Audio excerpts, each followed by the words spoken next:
Hello everyone. आज के इस वीडियो में हम बात करने वाले हैं विद्या वायर्स आईपीओ के बारे में। तो इस आईपीओ के अलॉटमेंट हो चुके हैं और किस किस को अलॉटमेंट हुआ है एक बार जरूर हमें कमेंट कर बताएं। लेकिन जिनको अलॉटमेंट नहीं हुआ है तो उनका पैसा कब तक रिफंड होगा उसे भी हम जानने की कोशिश करने वाले हैं। तो दोस्तों लिस्टिंग से पहले कुछ गुड न्यूज आपके साथ डिस्कस करेंगे, जैसे कि यहाँ पर आनंद राठी की तरफ से क्या बड़े बयान निकल कर आ रहे हैं और साथ ही अलॉटमेंट वालों के लिए अब आगे की क्या स्ट्रेटेजी रहनी चाहिए। तो इन सभी वाले अपडेट्स को ऊपर हम बारी बारी से डिस्कस करेंगे, तो आप जरूर वीडियो को अंत तक बने रहें। आज का ये वीडियो सभी अलॉटमेंट वालों के लिए काफी ज्यादा स्पेशल रहने वाला है।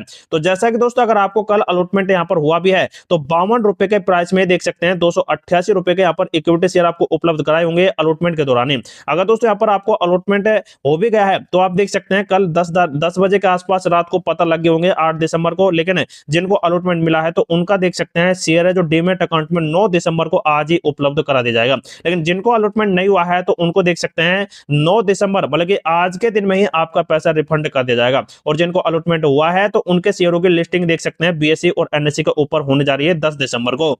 लेकिन दोस्तों जिनको कल के दिन में अगर डेबिट का मैसेज आया है 14,976 रुपए का, तो आप समझ लें कि दोस्तों आपका पैसा है जो यहाँ पर कट चुका है बैंक अकाउंट से और आपको अलॉटमेंट दे दिया गया है कल देर रात को ही। लेकिन आज जिनके पास अनलॉक, रिवोक या फिर क्रेडिट के मैसेज आते हैं तो आप समझ लें कि आपको अलॉटमेंट तो नहीं हुआ है, लेकिन आपका पैसा है जो पूरी तरह से रिफंड कर दिया गया है। लेकिन दोस्तों थोड़ा बहुत टाइमिंग भी लगता है, तो आप देख सकते हैं वो इसलिए लग सकता है कि इस कंपनी ने मात्र 300 करोड़ का देख सकते हैं यहाँ पर इशू चार्ज निकला था टोटल, लेकिन कंपनी के पास फंड आया है 5,992 करोड़ का।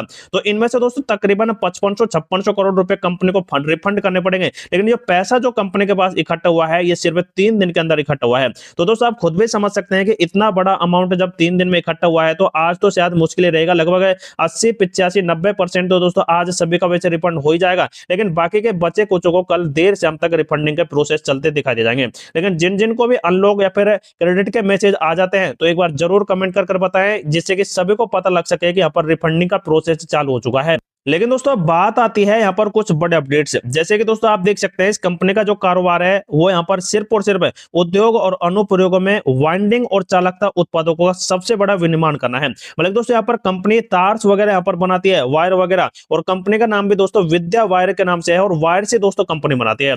जैसा कि आप देख सकते हैं यहाँ पर सटीक इंजीनियरिंग वाले एनामेटेड तार, उसके बाद एनामेटेड कॉपर आयातित स्ट्रीट्स, पेपर इंसुलेटेड कॉपर है, कंडक्टर्स, उसके बाद कॉपर बसवाल और बेयर कॉपर यहाँ पर कंडक्ट्स हैं, और विशेष वाइंडिंग तार होते हैं, और पीवी रिबन्स और aluminium paper covered steels wire होते हैं। तो इन वायर्स को दोस्तों कंपनी मैन्युफैक्चर करती है और इनका ही दोस्तों सबसे ज्यादा डिमांड है इस कंपनी के पास ही।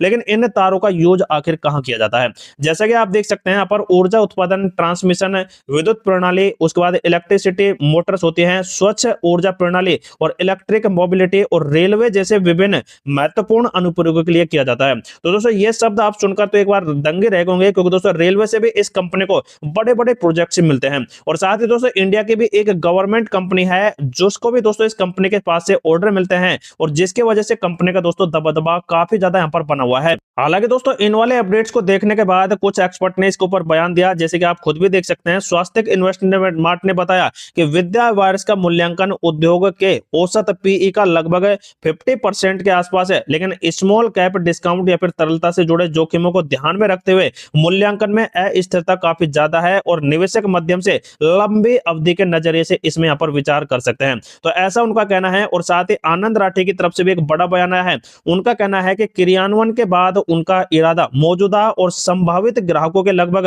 18 उत्पादन यह कंपनी करती है, और कंपनी का नेतृत्व इलेक्ट्रॉनिक वाहनों, नवीनीकरण ऊर्जा मतलब रिन्यूएबल एनर्जी सेक्टर जैसे तेजी से बढ़ते क्षेत्रों में कंपनी अपना ध्यान केंद्रित कर रही है। तो दोस्तों यहाँ पर जो 18 तरह के कंपनी वायर्स बनाती है तो उनका सबसे ज्यादा यूज रिन्यूएबल एनर्जी सेक्टर मतलब नवीनीकरण ऊर्जा क्षेत्र में यहाँ पर बढ़ा रहा है, और उसकी तरफ दोस्तों ये कंपनी अपना ध्यान भी यहाँ पर केंद्रित कर रही है। इन उद्योगों की मांग को पूरा करने के लिए अपने उत्पादन श्रृंखला में विविधता ला रही है कंपनी, और साथ ही अपने वैश्विक उपस्थितियों को मजबूत यहाँ पर बना रही है, जिसकी वजह से दोस्तों यहाँ पर इन सभी पहलुओं को देखने के बाद इन्होंने भी देख सकते हैं लॉन्ग टर्म पर्पज से इस कंपनी के ऊपर अपने अपडेट निकाल कर दिए। और साथ ही देख सकते हैं एसबीआई कैपिटल सिक्योरिटीज ने भी कुछ ऐसा ही बड़ा बयान दिया है, जिसे आप वीडियो पॉज कर चेक कर सकते हैं।